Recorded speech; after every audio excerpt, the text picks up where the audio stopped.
Hi friends, வணக்கம். Welcome to Kuzhali kitchen. இன்றைக்கி நம்ம குழலி கிச்சனில் ஒரு கிராமத்து ஸ்டைல் மட்டன் குழம்பு தாங்க வைக்க போகிறோம்.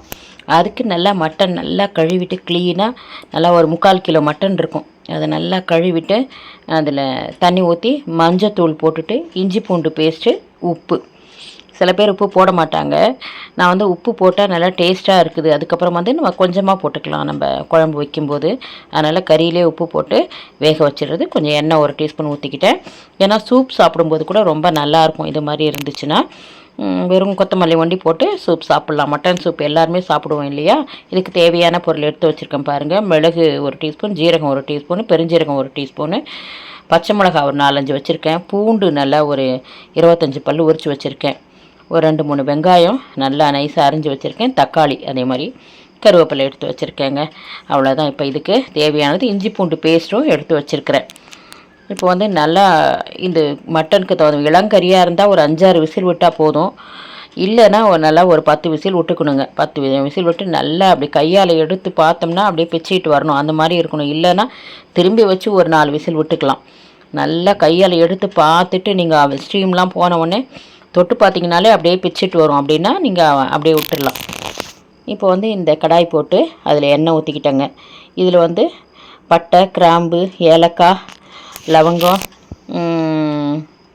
இந்த பிரிஞ்சி இலை, அப்புறம் ஸ்டார் அனைஸ் ஒன்று போட்டிருக்கேன். அவ்வளோதாங்க. போட்டு நல்லா வாசனையாக இருக்கிறதுக்கு எண்ணெய் ஊற்றி அதை போட்டாச்சுங்க. இப்போ மிளகா ஒரு 4 கீரி வச்சுருந்தேன் 2, அதையும் போட்டுக்கலாம். போட்டுட்டு இந்த வெங்காயம் நல்லா நைஸாக ஒரு 3-4 வெங்காயம் அரிஞ்சு வச்சுருந்தேங்க. நல்லா வதக்கிக்கலாம் வெங்காயமும். இந்த கறி குழம்பு வந்து அவ்வளோ டேஸ்ட்டாக இருந்துச்சுங்க. நீங்கள் செஞ்சு பாருங்கள். பார்க்கறதுக்கு சிம்பிளாக தான் இருக்கும், ஆனால் அருமையான டேஸ்ட்டாக இருந்துச்சு.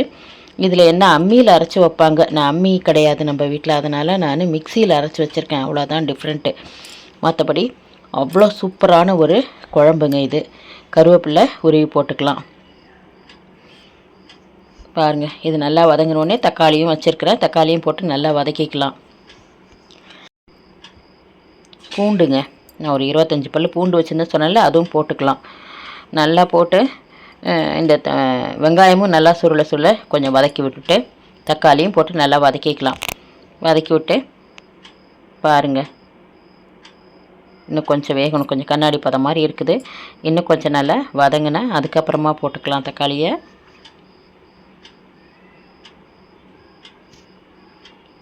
அதெல்லாம் இந்த குழம்பு சாப்பிட்றதுக்கு அவ்வளோ அருமையாக இருந்துச்சுங்க.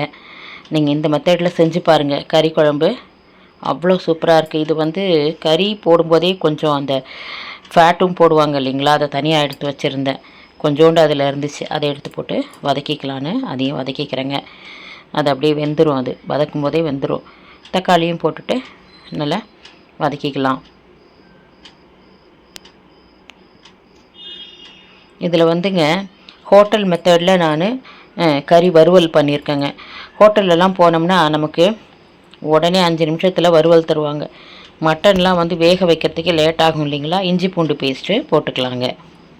இன்றைக்கி அவங்க வைக்கிற மெத்தடில் தாங்க நான் அந்த கறி ஃப்ரை பண்ணியிருக்கிறேன். அவங்களும் எல்லோரும் இந்த குழம்புல எல்லா மட்டனும் போட்டுருவாங்க. அதே மாதிரியே நானும் இன்றைக்கி 3/4 கிலோ இந்த குழம்புலேயே போட்டுட்டேங்க. போட்டுட்டு குழம்பு வச்சுட்டேன் நல்லா. பாருங்கள், இதுக்கு இது குழம்பு மிளகாத்தூள் தான், ஹோம்மேடு சில்லி பவுடர் தான் 2 டீஸ்பூன் போட்டிருக்கேன். இதுக்கு ரொம்ப நல்லாயிருக்கும். 2 டீஸ்பூன் பச்சை மிளகா வேறு போட்டிருக்கோமா. இப்போ மிளகு வேறு வச்சுருக்கோம், அதை அரைச்சி போடணும். இது வந்து காஷ்மீர் சில்லி பவுடர் வந்து ஒரு 2 டீஸ்பூன் போட்டுக்கிட்டேன். நல்லா சவசவன்னு இருக்கும் குழம்பு, சாப்பிட்றதுக்கே ஆசையாக இருக்கும் இல்லைங்களா. அதனால் அந்த காஷ்மீர் மிளகாத்தூள் கொஞ்சம் போட்டுக்கிட்டேன். போட்டு நல்லா வதக்கிக்கலாங்க.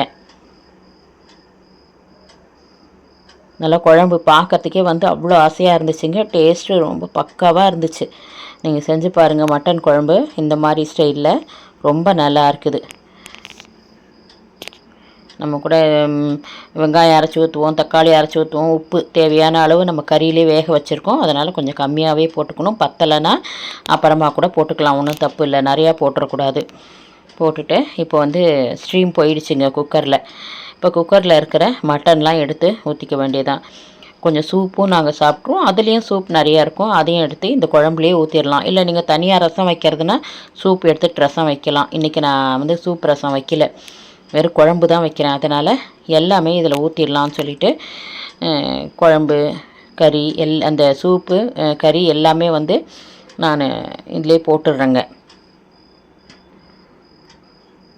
ஹோட்டலில் கூட இது மாதிரி குழம்பு வச்சுட்டு நம்ம எப்போ மட்டன் ஃப்ரை கேட்குறோமோ அப்படியே குழம்புலேருந்து கறியை எடுத்து போட்டு உங்களுக்கு என்ன பெப்பர் ஃப்ரையா எந்த ஃப்ரையா அது மாதிரி அதில் மசாலா சேர்த்துக்கிட்டு அப்படியே வறுத்து கொண்டாந்து கொடுத்துருவாங்க ஒரு 10 நிமிஷத்தில். அதே மாதிரி தான் இன்றைக்கி நான் வறுத்தேன். ரொம்ப சூப்பராக இருந்துச்சு பாருங்கள். இப்போ இந்த குழம்புல எல்லாம் போட்டாச்சு. இது என்னென்னா நம்ம மிளகு, ஜீரகம், பெருஞ்சீரகம், தேங்காய் இதை வந்து அரைச்சிட்டு போட்டிருக்கேங்க. இதை தான் அம்மியில் அரைப்பாங்க. அது ஒரு டேஸ்ட்டு தான் அம்மியில் அரைச்சா. இது வந்து நான் மிக்சியில் அரைச்சிருக்கேன். தேங்காய், மிளகு, ஜீரகம், பெருஞ்சீரகம் இதை அரைச்சி ஊற்றிருக்கேங்க. அவ்வளோதாங்க. அவ்வளோ டேஸ்ட்டாக இருந்துச்சு குழம்பு. சாப்பிட்றதுக்கே அவ்வளோ அருமையாக இருந்துச்சு.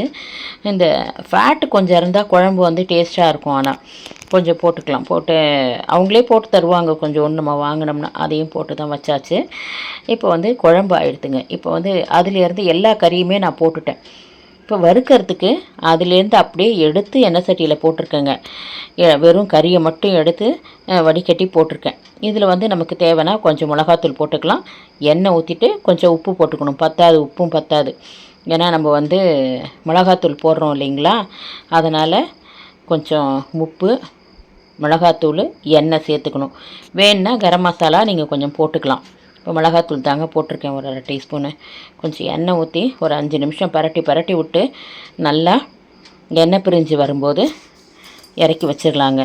இதில் வந்து இதே தாங்க கடாய் சோறுன்றது. அந்த கடாயில் இப்போ இரும்பு கடாயில் நான் வந்து வறுத்துருக்கேன் இல்லைங்களா, இந்த வறுவல் எல்லாம் நல்லா மொறுன்னு ஆனதுக்கப்புறம் கொஞ்சம் ஓரளவுக்கு எல்லாம் ஈரம் இல்லாமல் வறுப்பட்ட உடனே எடுத்து வச்சுட்டு கொஞ்சம் வேணுங்கிற கறி அதில் போட்டுக்கலாம். வேணுங்கிற சாந்து அப்படியே விட்டுட்டு சாதத்தை போட்டு இதில் நல்லா பரட்டி எடுத்தோம்னா அதாங்க கடாய் கறி சோறு. அவ்வளோ சூப்பராக இருக்குது. கொஞ்சம் உப்பும் போட்டாச்சு. நீங்கள் சாப்பிட்டு பார்த்து உப்பு பத்தலைன்னா காரம் பத்தலைன்னா போட்டுக்கலாம். போட்டுட்டு கொஞ்சம் நல்லா எண்ணெய் தாராளமாக ஊற்றி வறுக்கணுங்க. நல்லா கொஞ்சம் நேரம் ஒரு 10 நிமிஷம் செம்மையாக இருக்கும் இந்த வறுவல். இந்த குழம்புலையே நமக்கு உப்பு, கறி, காரம் எல்லாமே ஏறிடுதா, அதை எடுத்து போட்டு நம்ம வறுக்கிறோமா, அவ்வளோ சூப்பராக இருக்குது இந்த வறுவலும். நீங்கள் செஞ்சு பாருங்கள், கண்டிப்பாக உங்களுக்கு பிடிக்கும். நல்லதை உண்போம், நலமுடன் வாழ்வோம். நம் சுவை நம் கையில். உங்களுக்கு இந்த வீடியோ பிடிச்சிருந்துச்சுன்னா குழலி கிச்சன் சேனலை like, share, comment and subscribe my dear friends. நீங்கள் செஞ்சு பார்த்து கூட எப்படி இருக்குன்னு சொல்லிவிட்டு நீங்கள் உங்கள் கமெண்ட்டை கமெண்ட் பாக்ஸில் போஸ்ட் பண்ணுங்கள். நீங்கள் லேட்டராக போஸ்ட் பண்ணால் கூட ஒன்றும் பிரச்சனை இல்லை. நீங்கள் சமைச்சு பார்த்துட்டு கூட போடுங்க. ரொம்ப நல்லா இருந்துச்சு, எனக்கு பிடிச்சிருந்துச்சு. அதனால தான் நான் உங்கள்கிட்ட சொல்கிறேன். இந்த மிளகு, ஜீரகம், பெருஞ்சீரகம் போட்டு அரைச்சி போட்டோம்னா அவ்வளோ நல்லாயிருக்கும். உங்கள் வீட்டில் அம்மி இருந்தால் அம்மியில் அரைச்சி போடுங்க, அட்டகாசமாக இருக்கும். பாருங்கள், இப்போ வறுபட்டுருச்சு. இப்போ இதை வந்து எடுத்து வச்சிடலாம். இப்போ உங்களுக்கு எவ்வளோ நிறைய வேணும்னா இதிலே இவ்வளோ வச்சு கூட நீங்கள் சாதம் போட்டு பரட்டிக்கலாம். இல்லை நான் கொஞ்சமாக அந்த போதும்னா நான் எடுத்து வச்சுட்டு எவ்வளோ தேவையோ திரும்பி எடுத்து போட்டுக்கலாம். இப்போ இந்த கடாயில் சாதத்தை போட்டு நல்லா பரட்டிட்டு இந்த வறுவலையும் கொஞ்சம் எடுத்து போட்டு நல்லா பரட்டிட்டு சாப்பிட்டோம்னாங்க அப்பா அப்படி ஒரு டேஸ்ட்டு நல்லா இருக்குது. இந்த கடாய் கறிச்சோறு செஞ்சு பாருங்கள். நம்ம சாதாரணமாகவே காய் வறுத்தாலே இது மாதிரி செஞ்சு சாப்பிடுவோம். இந்த மாதிரி இந்த கறி வறுக்கும்போது ரொம்ப டேஸ்ட்டாக இருந்துச்சு. பாருங்கள், கறி வறுவலும் குழம்பும் உங்களுக்கு கண்டிப்பாக பிடிச்சிருக்குன்னு நம்புகிறேன். நான் இது போகிற ஒரு அழகான வீடியோவில் மீண்டும் சந்திக்கலாம். இட்லி தோசைக்கும் இது ரொம்ப அருமையாக இருந்துச்சு. வாழ்க வளமுடன். நன்றி.